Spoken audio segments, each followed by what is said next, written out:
Hello, leo tunaendelea tena na kipindi ambacho kinahusisha uchoraji ambao tutatumia grid method kufanya sketching.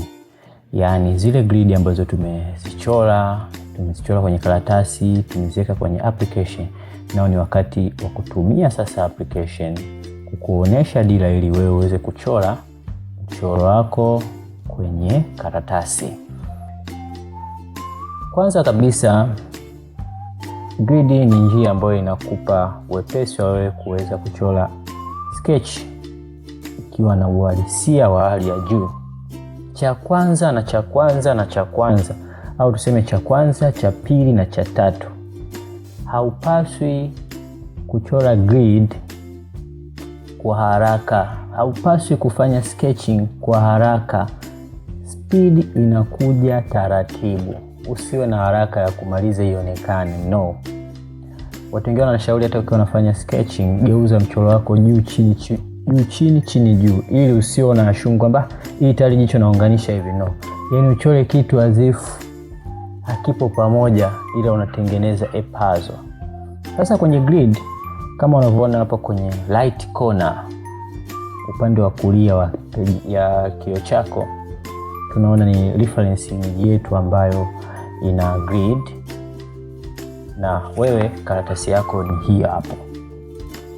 Tunapotaka kuanza zoezi hili ndani ya grid, ili kurahisisha speed iende haraka, inatakiwa uweke alama 5. Mimi naita 5 dot system. Katika system hii, ndani ya kila kiboksi ambacho kipo katika grid unapokuwa unachora, unakiwekea alama 5. Unaweka katikati ya kiboksi, na alafu unaweka katikati ya mistari yote minne inayozunguka box. Tengeneza alama 5. Kwa nini tunaweka? Tunaweka kwa sababu grid inafanana sana na swala la contour. Ukiwa unafanya contouring, huwa tunaangalia kipimo cha x and y. Niarudishe kidogo kwenye geography.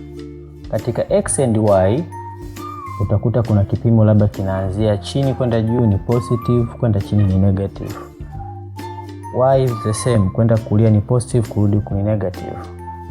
Unapewa alama tu kwamba bwana, alama yako itakuwa point labda grid ya 5 kwenye x, 6 kwenye y. Kwa hiyo kipimo unaweka kidoti pale pa. Sasa kwenye kuchora, wewe unatumia macho yako. Unaangalia reference yako ambayo iko upande wako kulia hapo kama unavyoona. Unaangalia ile jicho kwa ku-highlight katika macho yako, kwa kutazama na kuangazia sana sehemu ya katikati, juu, pembeni, kushoto na chini. Ni kipi kipo karibu na hizo sehemu? Unaweza kukadiria uwekeje katika karatasi yako. Hivyo mfano, ukitazama kwenye hilo jicho utaona kwamba hapa katikati kuna jicho, ila mstari wake umezidi juu kidogo. Na nikurudishe kwenye pointi ya msingi ya mwanzo, ni kwamba unapofanya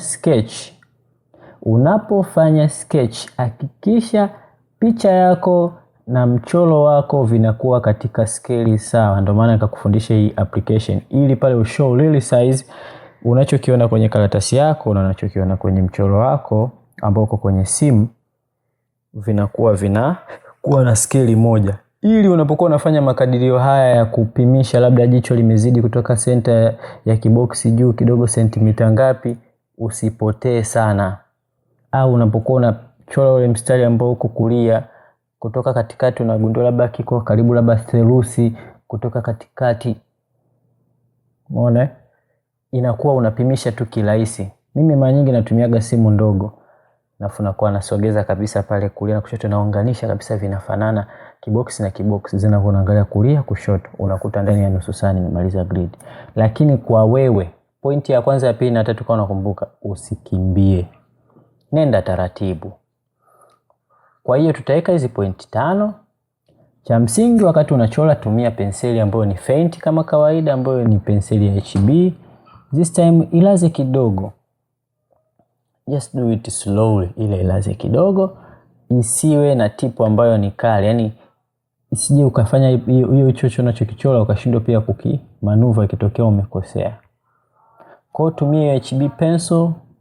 Kama mkono wako unacheza make it soft na ufanya kama una scribble. Unajua kwa maana ku scribble yani kama unarudia rudia. Wakati unachora ule mstari usiuchore kama unachora kitu ambacho kimenyooka, kama unachora mstari wa pambizo, no. Unafanya kama vile unarudia rudia, unauchora ule mstari, unauunganisha vimstari vidogo vidogo ili uzipate zile curve sahihi za jicho. Hakuna jicho ambalo limekaa kama samaki. Kuna usura ambayo imekaa kama sijui yai, no. Kuna mikunjo midogo midogo ambayo haionekani.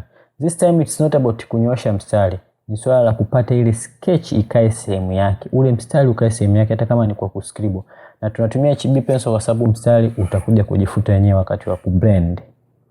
Kwa hiyo fanya zoezi hili taratibu. Hakikisha una focus katika hizo sehemu 5. Kati, kushoto, juu, pembeni, chini. Ukiweza kufanya hivi, utaweza kupata very precise sketch ya mchoro wako. Taratibu, precision ndio cha msingi. Lakini katika hili zoezi, unajua rafiki yako ni nani? Umekosea. Rafiki yako ni ufutio. Ulichokiwaza hicho ulikuwa umekosea. Rafiki yako ni ufutio. Lazima utumie ufutio kufuta kitu ambacho unaona sio sahihi. Umechora, umeona jicho mbona kama limeama, futa, rudia. Umechora, eka kulia na kushoto, angalia. Na kipimo cha kujua umekosea, ichukue hiyo picha, igeuze juu chini juu, nafuta zama zote mchoro na picha yako. Ukiona vimepishana, umekosea. Au zoom out ile picha, iangalie kwa ukubwa wake, utagundua umekosea. Nikupe nyongeza. Utakapomaliza sasa kufanya na HB, kwa sababu ulikuwa unafanya ka scribble unachora hauchori, chukua penseli ya 2B. Ukichukua penseli ya 2B sasa hivi ukiwa unaukaza mkono wako, angalau sio kwa kulaza sasa penseli, chora mistari ambayo ina define uso wa mtu. Mistari hiyo ni ipi? Kuna mistari pe kuzunguka uso, umeona? Kuna mistari kuzunguka pua. Umeelewa? Hii ya chini. Sasa kwenye ya chini tu hapa. Na kuna mistari huwa katikati wa kwenye lips, na wa juu na wa chini. Achana na zile details za ndani, hizo za baadaye. Na pia kuna mistari kuzunguka masikio. Kuna kitu nimeacha. Unaweza kutaja ni kitu gani? Yes, macho. Macho situmie 2B. Macho tumia penseli nyeusi. Kama ni chako, tumia chako. Kama sio chako pencil, basi tumia 8B. Kwa nini? Baadaye tunakuja kukoza. Hii 2B ikianza chini, baadaye kuja kuifuta inakuwa ni ngumu. Kwa hiyo tumia 2B kwenye sehemu za masikio, kuzunguka uso, kuzunguka mdomo na katikati, pamoja na mstari wa chini wa pua. Alama nyingine zote ziache. Na alafu tumia penseli ambayo ni nyeusi sana kuhangaika na macho. Zoezi la leo ni hilo. Nadhani kila mtu anatakiwa alifanye na aweze kuenjoy kuona picha nzuri anazozitengeneza. Usibana na zoezi hili, unaweza kufanya zoezi jingine pia kupitia michoro tofauti. Hivyo basi, let's get to work. Let's tufanye kazi sasa. Tunachokifuata ni kitu cha msingi cha mwisho cha kuingiza shading. Hapo ndio mazoezi yanahitajika mengi. Karibuni sana Michoro High Academy. Nadhani tutapata mrejesho zaidi. Cheer up.